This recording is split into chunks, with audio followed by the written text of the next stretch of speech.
এখন দুপুরবেলা প্রচণ্ড রোদ। এই রোদের মধ্যে আমার শ্বশুর আমাকে কিছু পেয়ারা দেওয়ার জন্য তার যে পেয়ারার ক্ষেত আছে সে খেতে এসছে। দেখতেই পাচ্ছেন এইটা আমার শ্বশুরের পেয়ারার ক্ষেত। তো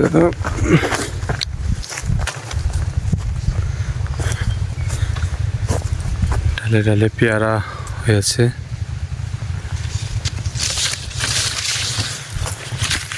পেয়ারা জমির মাঝখানে মালটার চারা লাগানো হয়েছে।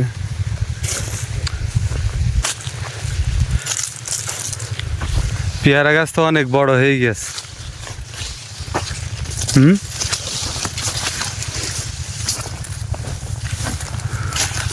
সংরক্ষণ করার জন্য পলিথিনের মধ্যে বেঁধে দেওয়া হয়েছে। এই যে নিচে পড়ে রয়েছে কি পুষে গেছে নাকি সব? না এই যে ভালো তাই যে নিচে পড়ে রয়েছে। ও না না পুষে গিয়েছে, মানে উপরতে চেহারা সুন্দর, ফলন তো ভালোই হয়েছে দেখছি।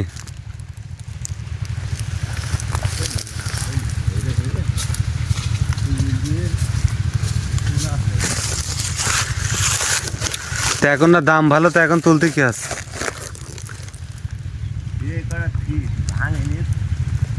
ও ইচ্ছা করে ভাঙেননি?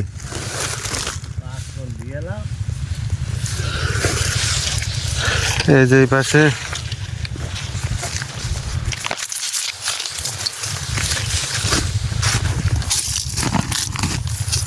এই যে পেয়ারা পচে যাচ্ছে, তাহলে গাছে রেখে কি লাভ? আমাদের জন্য রাখার কি দরকার ছিল? এই যে এগুলো বিক্রি করলে গাছে রেখে নষ্ট করার থেকে বেঁচে দেওয়া ভালো না? এই যে ফ্রেশ তরতাজা ফল। এই বাজারের পেয়ারা আর এর মধ্যে আকাশ আর পাতাল পার্থক্য। এই পাশে আসেন, এই পাশে আসেন, ওই পাশে এই পাশে হয়ে গেছে তো। এই যে এক গাছে এক জায়গায় তো কতগুলো, এই যে এক ডালেতে 5টা।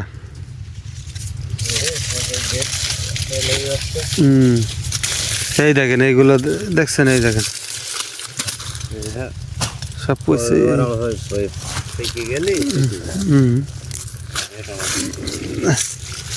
এক গাদা নামাতে হবে না। কোন ডাল? উপরতে কালকে তে কালকে কাটবেন কে? আরো কদিন পরে কাটতেন, ঈদের পরে কাটতেন। আগে কাটার কি দরকার ছিল? এবার কেটে দিলে কি উপকার হবে? এই নতুন আছে কুড়ি আসবে, এই পেঙ্গড়ি ছাড়বে, ছাড়লেই ওইটাই আছে ইয়ে আসবে না, ফলন ভালো হবে।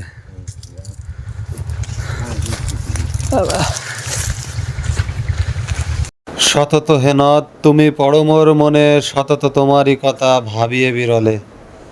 আপনারা দেখতে পাচ্ছেন এটাই সেই মাইকেল মধুসূদন দত্তের স্মৃতিময় কপোতাক্ষ নদ। কপোতাক্ষ নদ এখন মরা নদ হয়ে গেছে।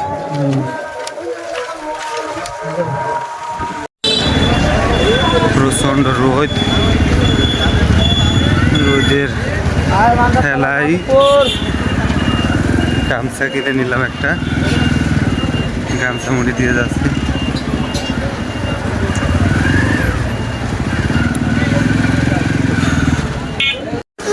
দেখতে পাচ্ছেন আমি যেখানে গামছা মুড়ি দিয়েও পার পাইতেছি না, অথচ এই ভ্যান চালক ভাইটি কত সুন্দর স্বাচ্ছন্দ্যে এই রোদে পুড়ে গাড়ি চালিয়েই চলেছেন।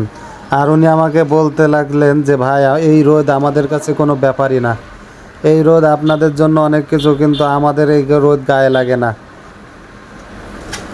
এটা হচ্ছে খেজুরের রস, আকালি তুফান, হ্যাঁ, চৈত মাসে খেজুরের রস ফ্রিজে রাখা, শ্বশুর বাড়িতে দিয়েছে, সস্তা জিনিস। আর এই যে পেয়ারা, পেয়ারা সুন্দর করে ধুয়ে রেখে দিতে হবে। ধুয়ে রাখার দরকার নেই, খাওয়ার আগে ধুতে হবে। পেয়ারাগুলো একদম ডাসা ডাসা তাজা। বাবু কই? নোমান কই? নোমান, নোমান দাঁড়াবে, দাঁড়াও, ওয়েট করো, দাঁড়াও, দাঁড়াবে, ও দাঁড়াতে পারে না। আপনার হাত দিতে করলে বাবা দিয়াল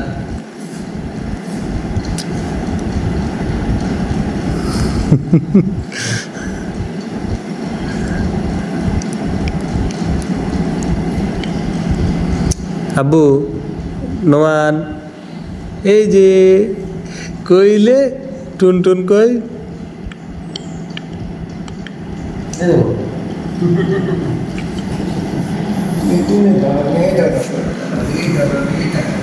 আলবোনা কাজ হয় না, আগের মতো কি হয়?